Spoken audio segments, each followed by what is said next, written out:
Guys, welcome back to welcome back to RFK Weekly. Guys, welcome back to Jacob V Weekly. We want to start like we do every week by reminding you to check out Caddyshack of Hamel, Illinois. CATTYSHACKIL.org. Save a life or 9. I have a song called Relics I was just listening to in the car this morning after dropping the baby off with Granny, and it still sounds really good. I figured out how to turn on lossless quality on Spotify, and I went back and forth between Spotify and iTunes, and here's the thing. Jacob V doesn't have as many songs out as, say, a No Antics or a Blinded by Stereo, per se. However, it's nothing but hit. Those other guys, there's filler, there's album tracks, B-sides, hits, fan favorites. Jacob V on all your music platforms is nothing but hits, and I stand by it. Some say the greatest hits. It's going to be the best of, and exclusively. But Blinded by Stereo has a new vinyl 10-inch that is absolutely beautiful. Actually, nothing but hit on that one either, because it's an EP. We said, how about those other 6 songs that we might do? How about no? How about just the good ones? Yeah. And my personal favorite is Midnight. We talked about that. But Ask a Punk is the EP, and you get it on vinyl. It's on all your platforms. The title track is beautiful. Lots of good there. No Antics has a new song coming out, and I think Nick is doing a lot of the vocal, maybe, and I'm excited to hear that. So I also love my local friends in Kirkos. I'm hoping to see them soon. They're doing a residency at Pop's Blue Moon, where they're going to be there every Wednesday or a certain Wednesday of the month or something. Cool. So Kirkos, Kirkos. I'm also in a band called Kits Row.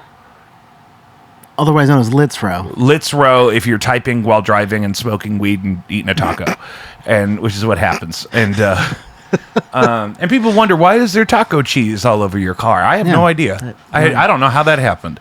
I need to get one of those dash cams pointed in. Yeah. So people, we could live stream that. If you want to join the patreon.com/JacobV, I could use those funds for a dash cam.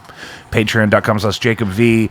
Blinded by Stereo's shows all go on there, exclusive. Some of them for free members and paid members, and some of them are just for paid members. I have more in-depth stuff on patreon.com/JacobV that is full concert footage that I shoot and edit and everything myself. One of my favorites is with Kirkos from last year. I did their Winter Circus. That ended up being 3.5 hours long because I did so many of all the band's sets over 2 days. There's some great No Antics stuff on there. Patreon.com/JacobV. Prince's Around the World in a Day just really released as a remaster for the very first time. There's tons of new content in there. It sounds better than ever. That was the album that had Raspberry Beret on it. It was the immediate follow-up to Purple Rain, and it didn't necessarily sell as well, but it's a great album. Every inch of it is beautiful. It's exactly what happened after Purple Rain. So if you like Purple Rain, the same people that made that made another album immediately after. It includes the hit single Raspberry Beret, and it just got a remaster. It's out now. America is on that one. America, America. The Prince song that samples that, or alludes to that. And then Temptation is the last track. It's 9 minutes. It's one of my all-time favorite Prince songs. Also yesterday, a very expensive movie came out on Amazon Prime called The Age of Disclosure. I've been waiting for it all year. It's a documentary with a lot of the A-list insiders of the work adjacent to the UAP UFO recovery, retrieval, reverse engineering program that we've been learning about for the last 8 years. And it's very, very good. It's absolutely worth the price of admission, especially if you let your mom use your Amazon and maybe you're broke the day it comes out, and so you use your mom's debit card to buy the $25 film, which is what I'm hearing some people have done. And it includes Lou Elizondo, who you've seen a lot doing the podcast circuit for the last couple of years, Jay Stratton, Navy intelligence insider, talks a lot about David Grush, a lot of these UFO, UAP whistleblower types. It's not necessarily as groundbreaking, I don't think, as some of James Fox's work, because James Fox has first-person sources that can actually talk about stuff. Like if you're a retired doctor from South America somewhere, you're not under an NDA and the government's not going to shoot you in the face, which is the case for some of these people in the age of disclosure. But I definitely don't regret watching it or buying it. I'm probably going to watch it again. It's 2 hours long. The director has been doing all the circuits lately. So that's the stuff I've been listening to and watching this week. Wicked is out for good. Wicked is out for good. I remember leaving Wicked last year and being like, I have to wait a whole another year, and it's here. And I don't usually go. I'm not a first weekender of movies unless I guess I really like it, but I haven't in a while, so I'm not that person. So I'm probably going to see it week 3, maybe week 4.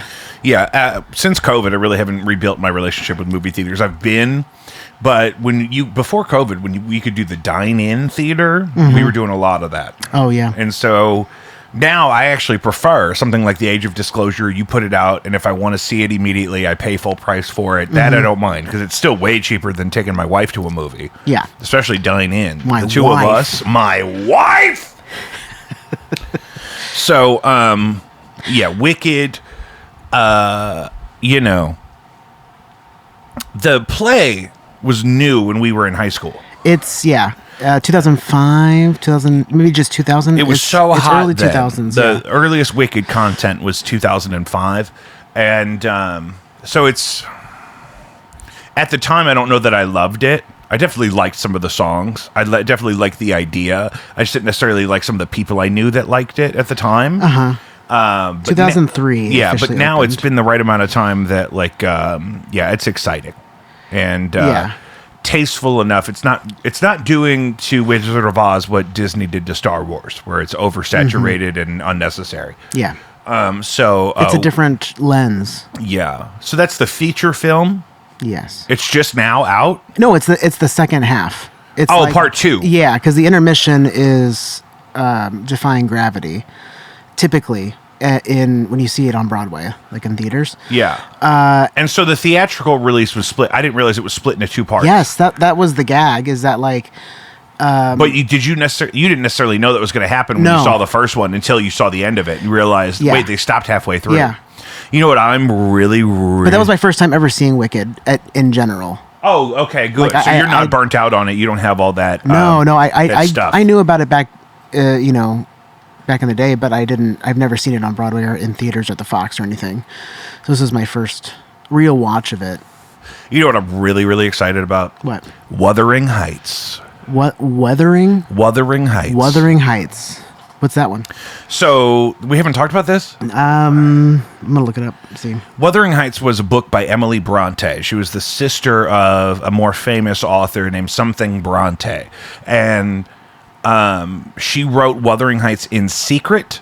It's a classic romance novel from like the 1800s. I read it in high school in an AP literature course. It's like my favorite book. And then Kate Bush has the song Wuthering Heights, which is about that book. And then coming out Valentine's Day is a new adaptation for film. Yeah, with Margot Robbie and Jacob Elordi. Elordi, that's his name. I was right on the tip of my tip. And and so great love story, classic work of literature, a beautiful. It's like a corpse flower. If you look at, if you are a fan of literature and you look at an author as a plant, right? Emily Bronte is the corpse flower, where it blooms once and only once for a very short time. And for her, she did most of that growth and work in secret. I don't even know how you write a whole book in secret, but that's the legend. Yeah. I mean, back in those days, wouldn't you ask her, like, what are you writing? What is all this shit? Yeah. Well, you got stacks of paper. Yeah, somebody walks into her room and she's just shuffling a bunch of papers. Like, what are you doing? Yeah, like, what are you doing? What is all this? Yeah. Who is Heathcliff? Trying to write underneath the table while you're at dinner? Yeah, and typically I don't have much of a tolerance for anything English. But this is it originally came out in 1847. 1847? November 24th in 1847 in the UK. Yeah. And absolutely beautiful work of art, and the film actually looks really good. And I'm hoping that is the case. Somebody's doing the soundtrack. Somebody famous. Maybe, is it Charlie XCX? Did songs for it or something? That'd but be sick. That's coming. For Wuthering Heights? Yeah. You're talking about the soundtrack of the movie? I think so. Okay. You can continue and I'll... Because I think she has an album coming out the same day as the movie called the same thing. That has to be the same. It has to be on purpose. But Wuthering Heights is going to be really nice. Locally, we gotta jump right into headlines here. Yes. What? It is Charlie XCX. I knew it. I'm telling you, it's going to be a transformative. This is what you should do. If you don't know anything I just talked about Wuthering Heights or Emily Bronte, you should read it or listen to it on audiobook before the movie comes out on Valentine's Day. And you should book tickets to take your loved one to see it, because it's going to be maybe the sexiest version of one of the sexiest classic novels of all time. And it's got new songs by Charlie XCX. Which is, I mean, it seems like... The story is about this girl and her family. I'm interested to see what the sound of Charlie XCX's soundtrack is going to be. With a classic literature. Yeah, it's because it's a period piece. It's set in the time of the time. It's, hundreds of years ago. And there's a rural family who I feel like they adopt like a gypsy boy.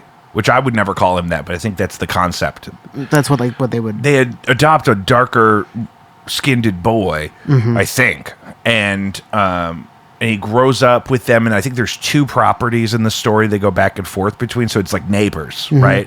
Of these big manors. And this girl loves this boy, but then they're separate for a long time. And then he comes back when they're adults, and he's rich now, and he wasn't before. But then she gets sick or something, and it's a really great story. I'm genuinely, people that know me know this is my favorite book, right? We've talked about it. I've written papers about it. And in college, I did a whole project on it with the Kate Bush song, which is also good. And it's such a weird...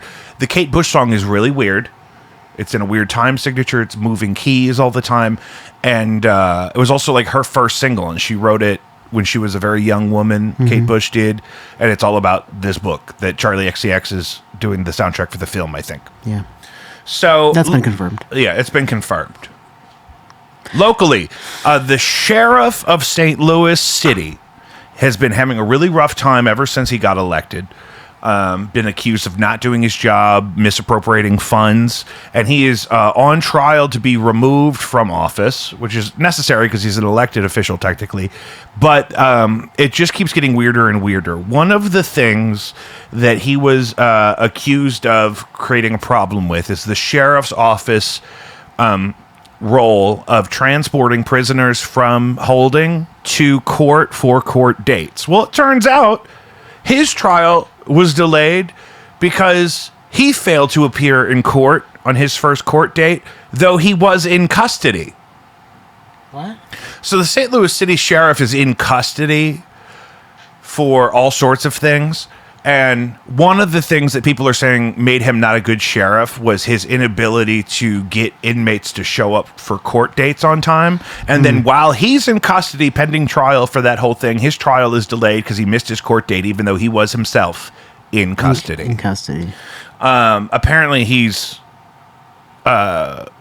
illegally detained his own employees. He bought like a brand new Suburban or something that they didn't really have the money for, and all kinds of problems. So I have no reason to side with this guy, but it's kind of funny that he's saying we don't have the staffing or the logistics to get inmates to all of their court dates on time, and then they arrest him for that, and then he can't get to his court date. Yeah. Classic. Maybe I should run for sheriff. Ooh. Can I be sheriff? Yeah. What are the prerequisites? That's the thing I don't really know. Sound off in the comments. Can I be sheriff? Aldi's security guard shoots man inside St. Louis store. According to police, the man was a known shoplifter at the store and had been banned. When he entered the store on Wednesday, security asked him to leave, but the man shouted threats and pulled at something in his waistband. The 49-year-old security guard said that when the man raised his arm from his waistband, he shot him. Makes sense to me. The man was taken to the hospital in critical but stable condition. Officers said they found a knife on him. The security guard's gun was seized. I hope the security guard was supposed to have that gun. Number one. Number two, I don't like Aldi. You don't? Because when I was a kid, my mom used to take us to this exact Aldi where this man was just shot. Which one? Gravois. I think it was Gravois, just past Kings Highway. And when I was a kid, Aldi was not cool and sexy. It wasn't like... No. It wasn't like the cousin of Trader Joe. We didn't have a Trader Joe yet. And it was really... And it was like, we're so poor, we can't even have a full-size grocery store. We're at Aldi. It's the size of a Payless. There's 3 aisles. I don't recognize the names of any of these items from TV. And so it just was nothing but negative to me. I don't remember any of the food being particularly bad. It's just not enjoyable. Yeah. As a kid in the 90s. Because in the 90s, we also had Shop and Save. Yeah. Which was a full-size grocery store. The more you shop, the more you save. And it was more cost competitive than Schnucks or certainly Deerberg's. Oh, yeah. Right? Locally. Right? Yeah. Hold on. We got to talk to our West Coast audience. If you take the 105 to Ralph's, I don't know what they're talking about. Yeah. But they're not going to know. You know Aldi, though. And I don't like Aldi. You think Aldi's cool now? I don't like it. Yeah. Now, but this is the exact store where this man was just shot. He's expected to survive. He better not go back to that Aldi. I bet he shows back up. Yeah. That's the problem. Issues. Yeah. In Manchester, Missouri, people at a Manchester apartment complex are worried after a video of an apparent peeping Tom was posted on the Nextdoor app. That close to the window, quote, absolutely nauseates me, Melinda de Blasi said while watching a security video of a man peering through her young grandchild's window. Her daughter and grandchild live at Pebble Point Apartments in Manchester. So, Nextdoor app is really good for this. Anytime anyone sees anything, they assume it's the worst possible thing and they tell everybody about it, right? However, in this case, you should not be standing outside someone's window. No. Now everyone's got cameras. I have new security cameras here at the house. Nice. Don't get caught. So did they catch him or it was just They haven't caught him. He's been spotted. They're trying to identify him. The last I saw, he wasn't necessarily doing anything in the video other than being really close to the window when the people inside didn't know he was there. Yeah. Which is wrong. You should not do that. It scares people. It's a great way to get shot in the face. Yeah. In the great state of Missouri, people don't even have to tell you that they have guns or which guns they are. And I don't know that the Jefferson City crowd is going to be very sympathetic to you if you get shot in the face for standing outside a little girl's window. California, maybe you could try that. Maybe they'd arrest that person if they shot you in the face. But around here, and I'm not even saying I'm for this, I'm just saying, imagine the lawlessness of the great state of Missouri. Don't get too close to somebody's window. Be safe. Am I wrong? No. You're going to tell me that I'm wrong? She came down in a bubble, Doug. Okay, I'm warmed up. So we have to get into the real news of the day. Since last time you saw us, tens of thousands of emails have been released from Jeffrey Epstein's estate. Subpoenas for the Epstein files, they call them, meaning the Epstein evidence collected by mostly the FBI, probably also the CIA, has still been ongoing. Trump has signed a bill into law that calls for the release of the Epstein files. But in the meantime, lawyers and investigators subpoenaed the estate of one late Jeff Epstein and were able to release about 20,000 emails initially. It could be up to 30,000 by now. In 2018, one of these emails explains, Mark Epstein told his brother to ask Steve Bannon, then a close advisor to President Donald Trump, whether Russian President Vladimir Putin had photos of Trump blowing Bubba. Mm-hmm.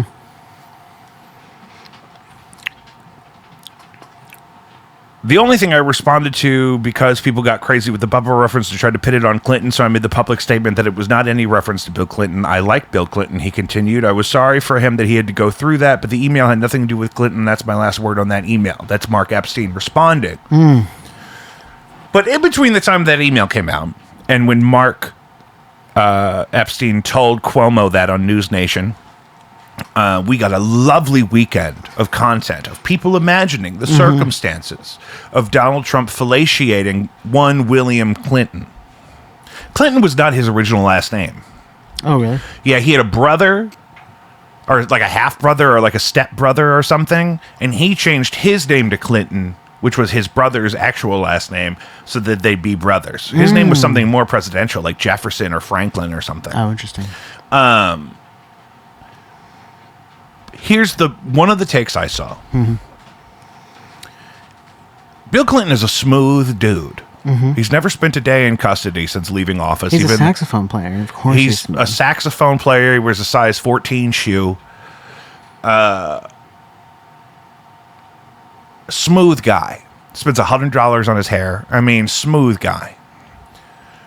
Trump does not like to be, what's the word? Shown up, downplayed, underestimated. Big timed? He doesn't like to be big timed. I don't know if that's true. So, one person suggested that maybe in a friendly exchange, Bill Clinton accused Donald Trump of not being able to satisfy him orally in a hypothetical sense. And that perhaps that led to this behavior in not necessarily a sexual romantic way, but more of a sexual competitive athletic way. And for y'all's sake, I hope that's the case, because that would be much more exciting than some of the other stuff that's come forth. For example, Mark Epstein has confirmed, at least officially, whether it's the truth or not, his official statement is that Bubba in the email is not a reference to Bill Clinton. However, he left it at that. He didn't say Donald Clump. Donald Clump. He never said Donald Trump never blew anybody. That's true. Or anything. Because we've discovered Ghislaine may have owned a horse named Bubba. Yikes. And so I've been spending the week thinking, which is worse? Let's say Donald Trump blew something. And let's say blue means fellatio. And let's then assume it's got to be one or the other. Bubba, the president, or Bubba, the horse. Which is worse? Which is worse? Bubba the horse. You think so? Yeah. Okay. Totally. Some people disagree. Really? Yeah. Why? However, no one is spending any time on the fact that the email accuses Vladimir Putin of the one being in custody of that footage. Well, it's all about blackmail, is it not? Is it not? Like, Is it not? So, yeah, but you would think that'd be the thing people were upset about. People are more upset about, is any of this real? Is it, the emails are also really hard to decode because these people were older. Okay, and not necessarily the best at digital word processing. That's what I'm saying. Like, I think I think that it is more likely to be the horse because they're saying exactly what it is. They're not using. I don't think they would be using like a nickname, like. Yeah, that's true because he said that could be a radical assumption. Yeah, Bubba could really be a horse because that's the horse's only name.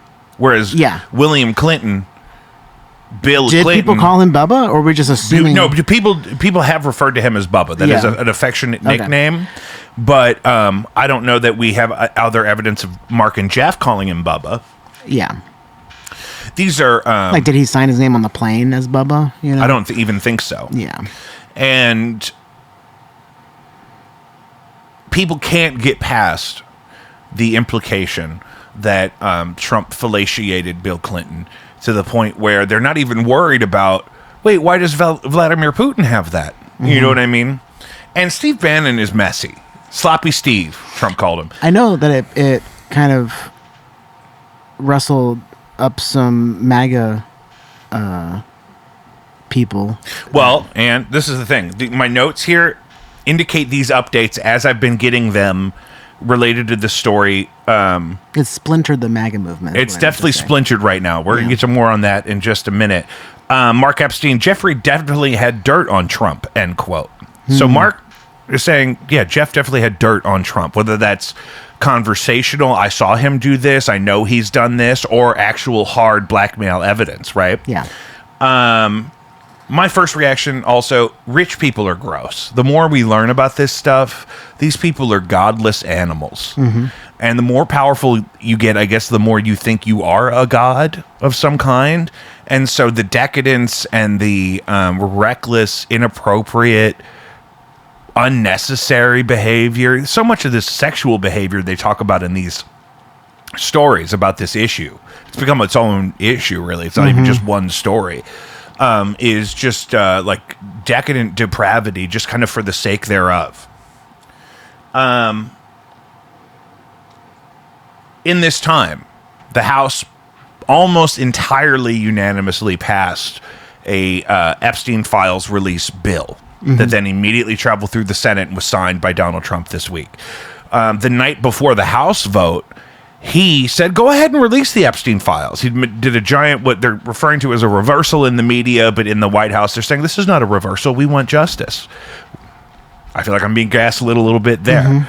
Trump also named some people that he thought should be investigated, and it's really the heat is cranking up for these people. So the release of these emails has definitely coincided with an increase in pressure and productivity on the release of and transparency of this issue.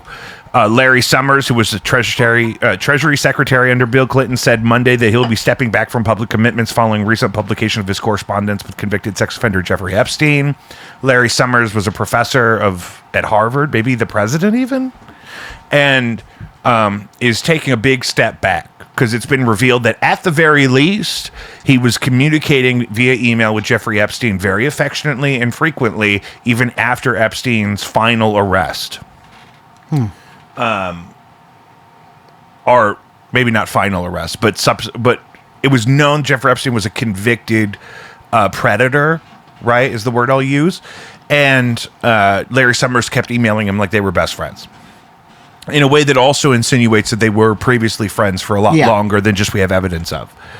Larry says, I'm deeply ashamed of my actions and recognize the pain they have caused. I take full responsibility for my misguided decision to continue communicating with Mr. Epstein.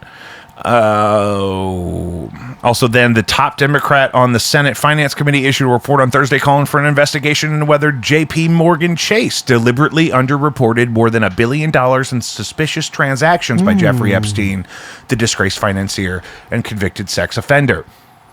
The report from the Senator Ron Wyden of Oregon said the compliance failures by the nation's largest bank during its nearly 15-year relationship with Mr. Epstein were alarming and impeded law enforcement's ability to examine the financial infrastructure that enabled Epstein's cross-border trafficking organization. In light of all of this, MTG has decided to resign Congress effective in January.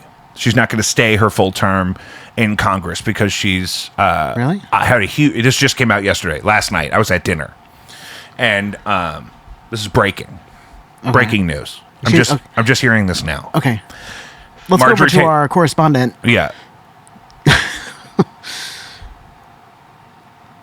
Lucius, thank you.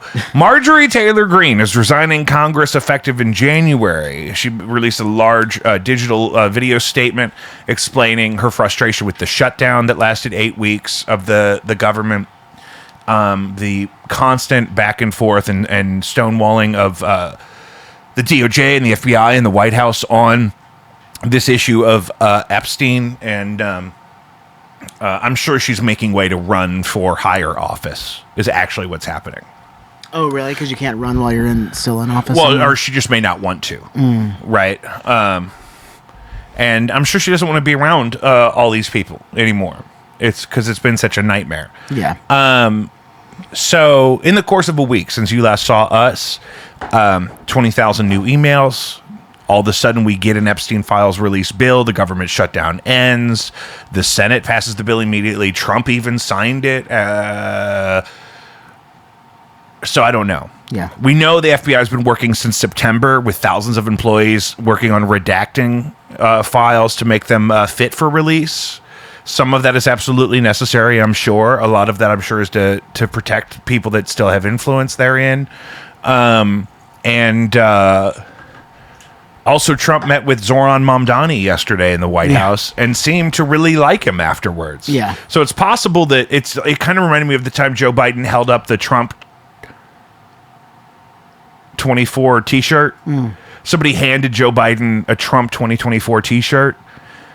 And he held it up and smiled and laughed about it when Kamala was then running. It kind of reminds me of that. It kind of seems like Donald Trump's like, oh, I like this kid with this beard. I'm probably going to prison. Everything's terrible. They're probably going to deactivate Trump, and take him. I don't know that he's going to stay in office once all of this stuff comes out. It just seems impossible, even though a lot of the victims of Jeffrey Epstein have said Donald Trump never abused them and blah, blah, blah. We also saw in the emails, Trump explained... in the emails, Jeffrey explained that Trump definitely knew about the girls. Trump spent hours at Jeffrey Epstein's New York home with one of the victims. I don't know what they were doing. Maybe they were talking about her memoir that she wanted to write. Maybe. I fucking hope so. Last time I saw you, I think we talked about Prince Andrew's been stripped of all his titles. So things are finally happening. And I don't know that we could... celebrate with all the frustration and everything we've lost and all the damage we know that's been done, but I certainly hope some people feel vindicated that some of these giants that have been speculated to be predators this whole time are finally being revealed. I don't know that true justice is possible in this case. Prince Andrew's not living on the street. He's just not called Prince Andrew anymore. Yeah. He did have to move to a private estate, not the more publicly funded one or whatever. But it's also not nothing that's happened, because it's like the first time that's ever happened where they've stripped a prince of all of his titles like that. Yeah. God, there was another celebrity that just said that he was homeless. Kevin Spacey. Have you seen this? That he's said that he is homeless, but he's really just living in hotels. Homeless by choice. Homeless. Well, I think his house got foreclosed on. Then how can you afford the hotels? I don't know. I really don't know. It must have been an expensive house. But, I don't know if he's convicted or not, but the accusations have definitely done a number on him. Where he was like, I just need... At least one of his victims was killed. Yes. That's a little suspicious there. I'd like to see a little bit deeper dive on that. We talked about this when it happened, maybe. That Kevin Spacey's thing was he got accused of, forcing himself on or groping teenage boys, some adjacent to the industry and some not, but that he used the opportunity to come out and say, listen, you're going to hear a lot of stories about me. The truth is I choose to live my life as a gay man. Like, that was his explanation. Was, you guys didn't know, but I'm actually gay. And that was the thing he wanted to talk about. Not, I never touched anybody like that, or I didn't do any of that. It was like, listen, I'm gay. Gay? Okay. Is that it? Is that all you got? Kevin. He's a problem. And that it totally makes sense to me. I mean, it doesn't surprise me when rich people are gross. Yeah. Not me. So, some people are a little short-sighted and they're celebrating MTG resigning because she's been kind of obnoxious for kind of a long time. But it probably means she's running for either Senate, which means you're going to have to listen to a lot more of her, or something higher. I don't know what that could be, but yeah.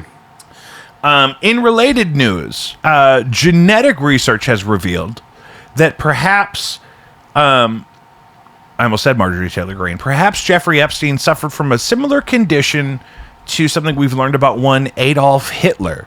They have misshapen, malformed, tiny penises. Micro penises. Egg dick, I think is what they call Jeffrey Epstein. Yeah, but I think it's the same condition that causes both of those things, the same genetic marker. Here we go. Bombshell Hitler DNA reveals micro penis and one testicle. A Channel 4 documentary will speak to scientists and experts who have analyzed the dictator's DNA and discovered that he may also have had autism and ADHD.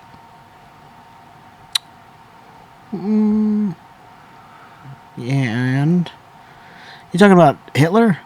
Yeah. Might have had autism and ADHD. Mm-hmm. Yeah. Which they wouldn't have necessarily called that at the time. A sample of Hitler's DNA for an upcoming Channel 4 two-part documentary. The team obtained a sample of the dictator's blood from a piece of material taken from the sofa on which he shot himself. When they compared it with a DNA sample of a known relative of Hitler, the scientific team, led by Professor Turi King, were able to confirm a match and then sequence Adolf Hitler's genome for the very first time. Analysis then showed that the German dictator suffered from a form of Kallmann syndrome, Kallmann, Kallmann syndrome, which in males often results in low testosterone, undescended testicles, and can result in micropenis. Yeah. I guess that would drive a man crazy. Or he was already crazy. Or he had a disabled cousin that he shot and pretended was himself. Those are the other things possible. Interesting. But, and maybe this is part of the PR move of the era, but Jeffrey Epstein's alleged egg-shaped member has been connected to Kallmann syndrome in this case. Some articles I'm seeing reporting on that exact news are talking about could be shared between the two of them. So, great. Love that. Love that. And that news came out the same day those emails came out. Yeah. But, like, let's not, like, I don't know. It's complicated because I don't want to, like, shame a micro penis, you know? Because it's... Oh, a micro penis is not going to turn you into Hitler. Of course not. I mean, people come in all shapes and sizes, and that's on both ends. You know what I mean? This is just a feature of this monster. This is just new DNA evidence that's being suggested. It's just in the news right now, right? I didn't mean to insinuate that Kallmann syndrome could turn you into Hitler or even Epstein. Yeah. But we would call those comorbidities. Certainly didn't help. Would Hitler have been totally normal with a strong normal penis? Probably not. Who's to say? But who's to say?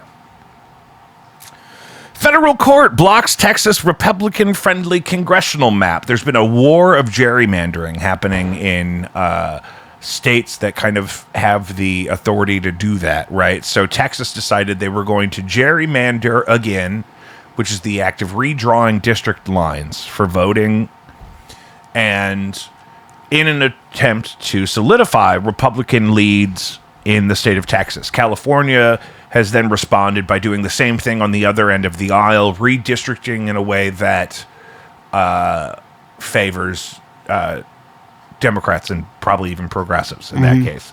I don't know how effective this is going to be, but a judge in Texas has ruled that that's not okay. Especially the way they did it, they've revealed racial and economic bias in a way that we have laws about that.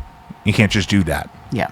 And but in this administration, it seems like a judge can say one thing and people could listen to that judge, or people could just kind of keep doing whatever they're doing. So it's only going to make elections messier, which is not a good idea. No.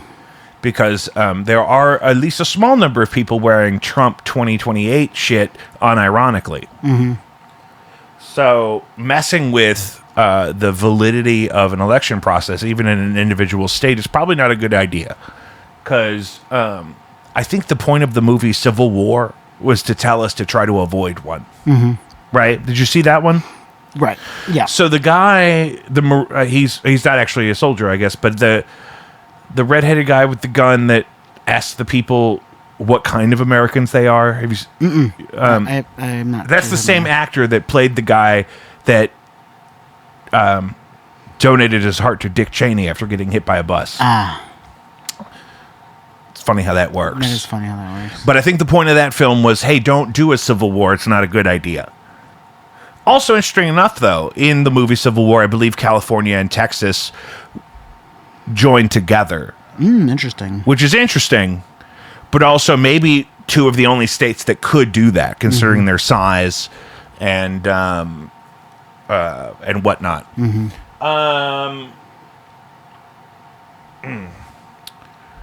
The move by a 3-judge panel dealt a blow to efforts by Texas Republicans and President Trump to flip Democrat seats in the Senate, where Marjorie Taylor Greene's probably trying to go. Trump, blah, blah. Oh, this is a different story. So, we still have a lot of time for them to figure all that out, but the real battle is for the midterms, right? Midterms are next year, I guess, or the campaigns start therein. And, they're trying to stack the deck. Especially a lot of it coincided with, Trump sending the National Guard and the Marines and whatnot to various places where, these often blue cities were like, we didn't ask for that. We didn't ask for a military occupation of our cities. And that's when a lot of this started. Because interestingly, I don't like Gavin Newsom either. Yeah. Kind of obnoxious. Acts like he grew up poor. Pretends to know something about basketball. Lives on a vineyard. I just don't think the optics are good to live on a vineyard. I'm the governor and I live on a vineyard. Yeah. Like, I understand needing the Napa Valley vote, but living on a vineyard seems decadent. Yeah. And as something one should avoid in this case. The other thing with him is he revealed, and I don't know if this is 100% true, that California is a net payer of taxes. So in the case that Trump wants to occupy cities with the Marines and the National Guard and ICE, that's the one I left out earlier. ICE is all over California.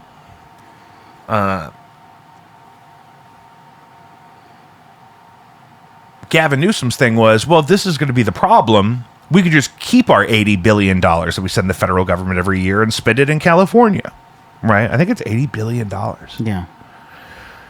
Because $80 million would be too low. Yeah, it's too low. Yeah. We're dealing in billions now. We're dealing in billions. That's inflation, bitch. Oh, God. And then it's only gotten goofier from here. Mohammed bin Salman, the crown prince of Saudi Arabia, visited the White House this week. U.S. intelligence found at one time that Mohammed bin Salman could have directly ordered the execution of Jamal Khashoggi, who was a journalist who was lured into an embassy and then dismembered alive on camera. Insane. Which is not okay. He also, I believe, is a relative of another Khashoggi who is all over the Whitney Webb books, who was a arms dealer, an international arms dealer with close ties to Roy Cohn and Jeffrey Epstein. So, which doesn't mean his cousin deserved to be dismembered on camera. But then the world knows you did that, and then you just show up to the White House to hang out. I don't know why these meetings have to be in person. Yeah. Why does It's Mohammed bin 2025. Salman have to come to the White House to do a press conference? It seems weird. And then, Trump's often not cool with the media, especially, female members of the media.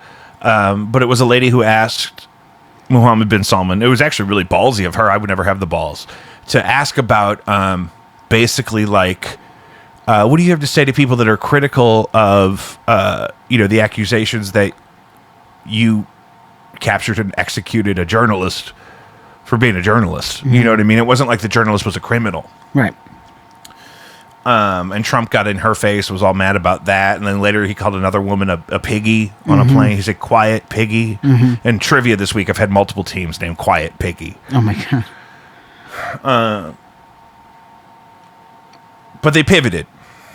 Saudi Crown Prince Mohammed bin Salman called Jamal Khashoggi's killing painful for his country after pledging nearly $1 trillion in investments to the U.S., which if anyone could actually, usually when people say numbers, they're fake.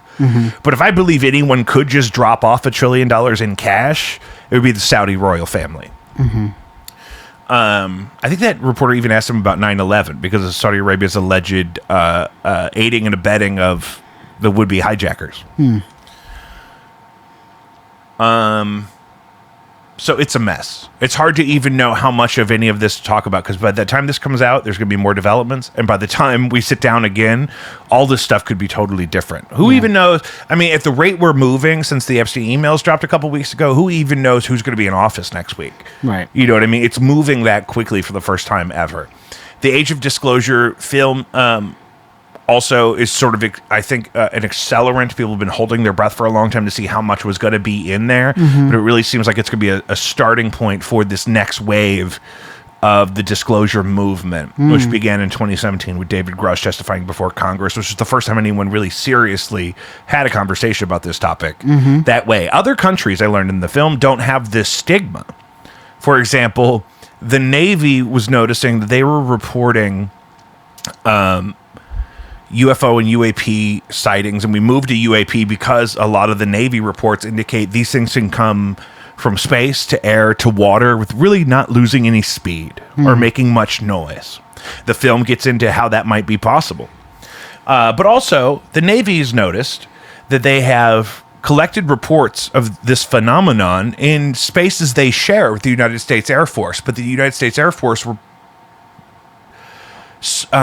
contributes the lowest number of reports to this conversation, which means there's a massive stigma where people in the Air Force will try to report something and told not to, or they'll report something and they're immediately forced to sign a bunch of NDAs. So the reports never make it to any of these public conversations. And if you look at the swirling, it's like a double helix of destabilization. It's like two tornadoes wrapping in on each other. That the veil is coming off on a lot of this stuff. We know between everything we've learned in even just the last year about AIPAC, about secret government programs that we still don't have transparency on, compromised politicians and law enforcement professionals, federal employees, whether it be for specific financial interest or blackmail from indiscretions that they were probably baited into. The whole thing is a mess. Yeah. The country of Turkey has issued an arrest warrant for Benjamin Netanyahu, the acting prime minister of Israel. So it just seems like what's remaining of this elderly generation of megalomaniacs that hold power internationally, a lot of them are in trouble. And certainly public opinion of them is way down. And it's going to get worse before it gets better.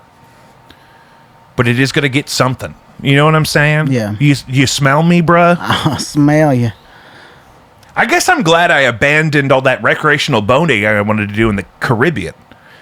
They still are blowing up fishing boats outside of Venezuela, boats that would have to refuel 20 times to make it to America with fentanyl, if that's even what they were doing. We're just blowing them up, no due process, and we're sharing the videos on TikTok from the official White House account. Insane. I was really thinking about next summer going fly fishing in Belize. Not anymore. Not anymore. Not anymore, because if I get a Hellfire missile in my face when I'm fly fishing in Belize on my birthday, in front of my salad? Have you seen that? It's like a in front of my salad. It's like a gay porn meme where these two guys are going at it, but like behind this like breakfast bar in a kitchen, and this woman's eating a salad on the other side, and she finds out that they're copulating, and she's like in front of my salad because they're like doing while it I'm in eating secret, they're like doing where it in they secret. it happens in this a lot. Yeah. And she's like in front of my salad. Yeah. I was revisiting some of the clips I hadn't posted of our interview with the great Taylor Gunner.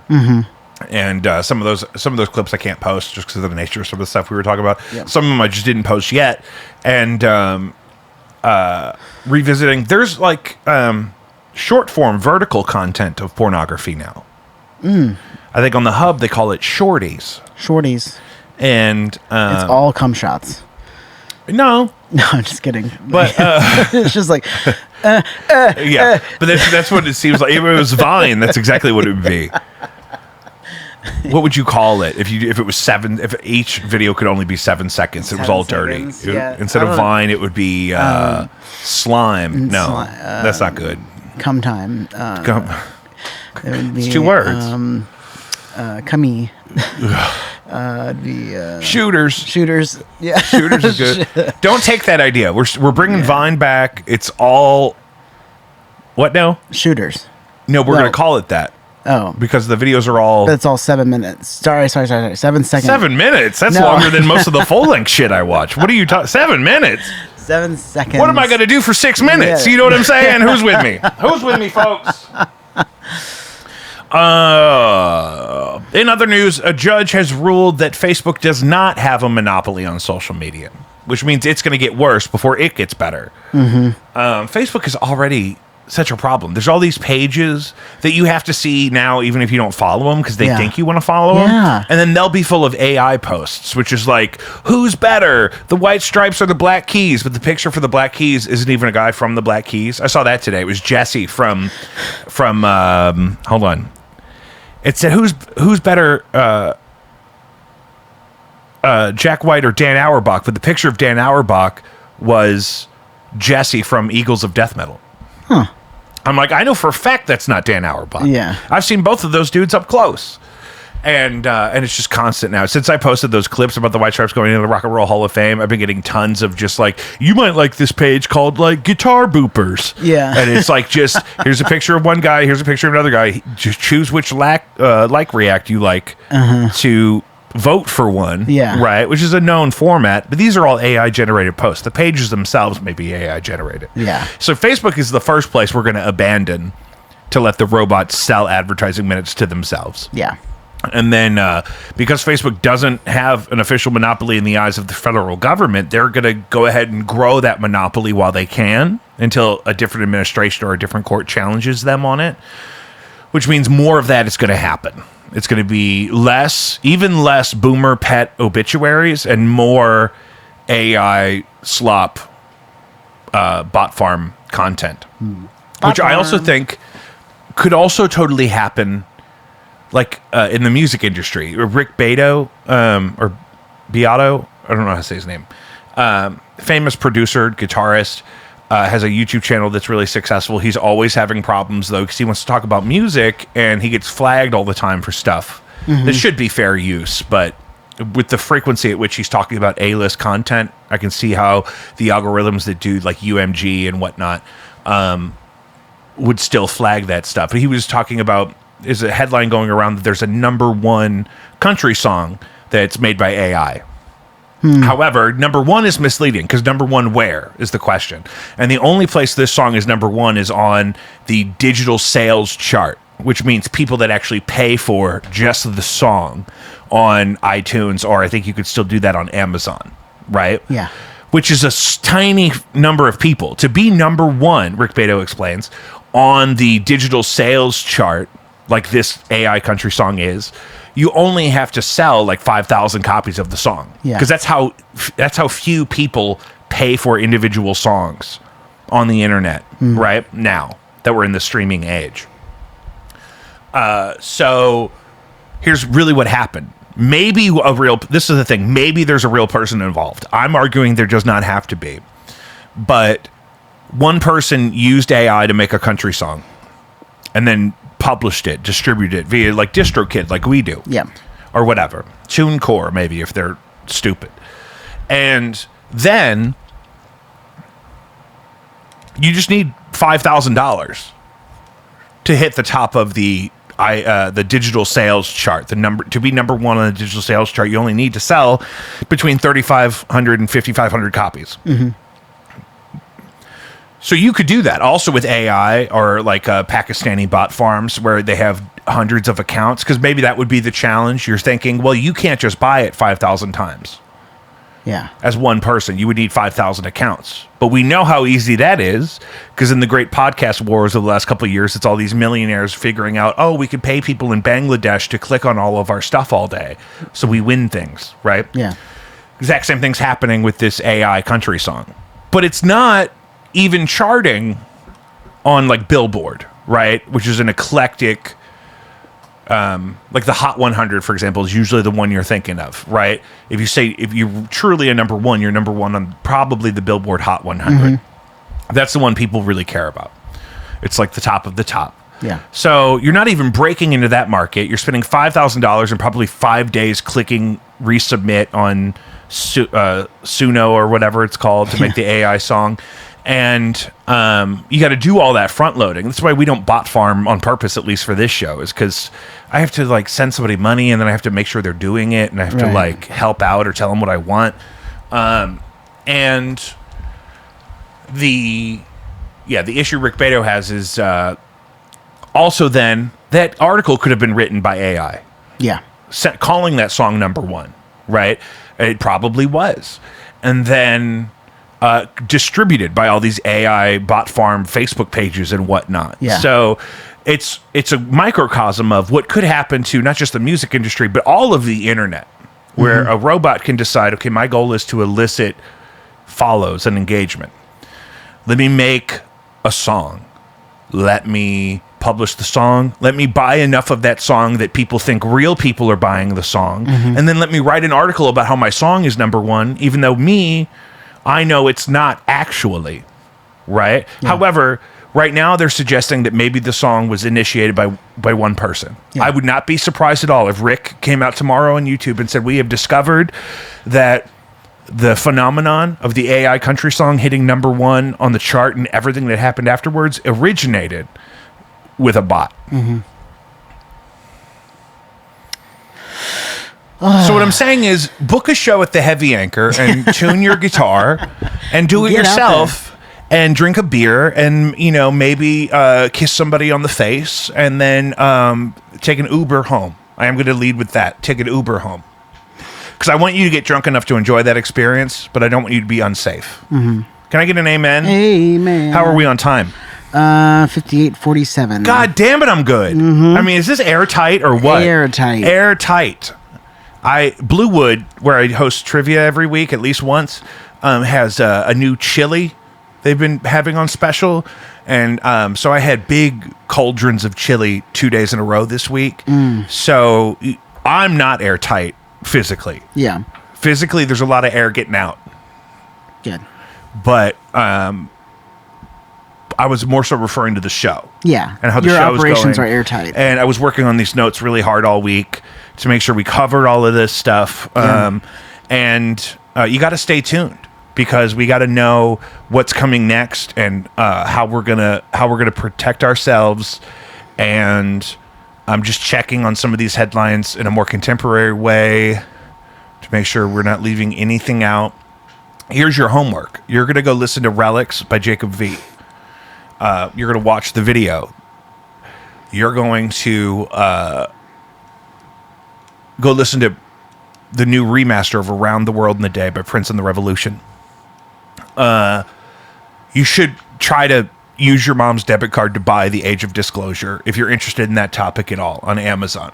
I see a lot of people, though, say groceries are so expensive they could give a shit if an alien moved into their house. You know what I mean? And I get that, because I think that's also part of it. Maybe you should start a garden. Right now it would be a winter garden. You could do squash, some forms of potatoes. You do any gardening? I don't. No, I do not. I do a lot of... What have you been doing at the gym? I'm not insinuating that you should be gardening at the gym. No, but we were talking about this earlier, the gym. I've been doing weights. I've been lifting weights. We're doing machines right now. My wife noticed I'm starting to get what we're calling a baby muscle, right? My bicep, because the car seat is getting so heavy. Yeah. You know what I mean? Which is so. Nice. Oh yeah. You're getting pumped and you don't even know I'm it. just pumping. Yeah. Just pumping, baby. Yeah. So, that's good. Yeah, my brother, I don't know if he's going to the gym. He broke his foot. Oh, He was supposed to be here today, but I would have had to pick him up. And it's just a whole thing. Because he can't even drive right now. Because he's got a boot on his right foot. Oh, that's too bad. Ugh, he just had a birthday, too. He just had a birthday. And then he broke his foot like that next Monday or something. And he's out of work probably through Christmas. And Oh my gosh. I don't know how much of the gym he can even really do. Yeah. You could do arms, probably. He could. Oh yeah, he's going to do a lot of arms. Yeah. He's going to look like Johnny Bravo by the time this thing is all over. He's going to be a perfect triangle. Yeah. Other things. Follow us on all your platforms. If you go to my link tree at any point, you'll be able to see all of the different socials where all of the clips from the podcast go. You'll be able to see some of the stuff we use for trivia every week. If you're local and you want to come by, it's the hottest trivia game in town. It's all decorated for Christmas right now. We have one of our biggest games of all time this week. It's a really good time. JacobV.com. You can find all of that stuff. I think that's about it. Save a Life for 9. This won't be out in time, but you're performing tonight. We don't want to talk about that at all. Oh, we can. Is it top secret? I was telling my wife about it. It's definitely not top secret. It is sold out, though. Oh, I just found out that it was sold out. So I don't have to feel bad if I decide I can't go. Yeah, no. Okay. Yeah, I'm performing drag tonight at Stank Williams at Prism. It's ladies' night, so we're doing female artists. And since it won't be out, I'll just tell you the ones that I'm doing. I'm doing Shania Twain's Man, I Feel Like a Woman and This Kiss by Faith Hill. Oh my God. Yeah. This Kiss was by Faith Hill was one of like my earliest insights into like something sexy. Because I was a little kid. Yeah. Right, when that came out. But my mom had that album. And I remember her singing in that song because it's like a pop song, right? Where yeah, it's pop country. She's not even too twangy, really. No. I really like Faith Hill. But that song is like, it's not right. It's not fair what you're missing over there. And I'm like, oh my God, they're fucking. I remember being a little kid. Oh no, that's who I love the way. No, This Kiss is Love the This way. Kiss, This Kiss. Kiss. Oh, is it the same artist though? Unsinkable. Yeah, it's the same artist. Okay. Same album probably. Same album, I Yeah. bet. But so what was the one I was talking about? The Way You Love Me. The Way You Love Me. The Way You Love Me is sexy. And I Yeah. remember being a little kid. I could have been like 10 years old. And thinking like, oh, she's fucking that guy. Yeah. This song's about how she wants that guy to see how good he's fucking her. And which is not how I usually talk or think, but that's the sexual energy in that song. Yeah, This Kiss is more like is bubbly, romantic. It's more bubbly. And It's more bubbly. It's smitten. Smitten. Yeah. So very Faith excited Hill, for it. shout out.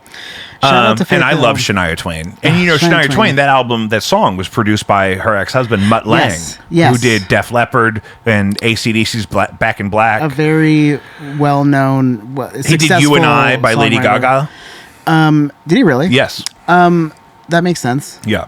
He's a hideous creature, though. He looks like a demon. He's like overexposed. That's why they call him Mutt. He's so pale. Like in every photo of him I've ever seen, he looks overexposed.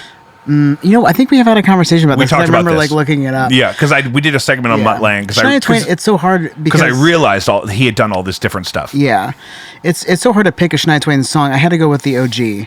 But Mine there's is so many that I would love. Yeah, that Man, I Feel Like a Woman is what you're doing. Yeah, That's a great one. because it's ladies' night. and Classic. it's the first one I'm doing. Classic. Yeah. But I prefer Honey, I'm Home. Do you remember that one? Oh, honey, I remember being on a speedboat in Lake of the Ozarks with my father, Yeah. my parents really, and then two of their friends, and that album was new, and they were all singing that song, and we're like on a boat in the summertime, Yeah. and I was like, I didn't realize it at the time.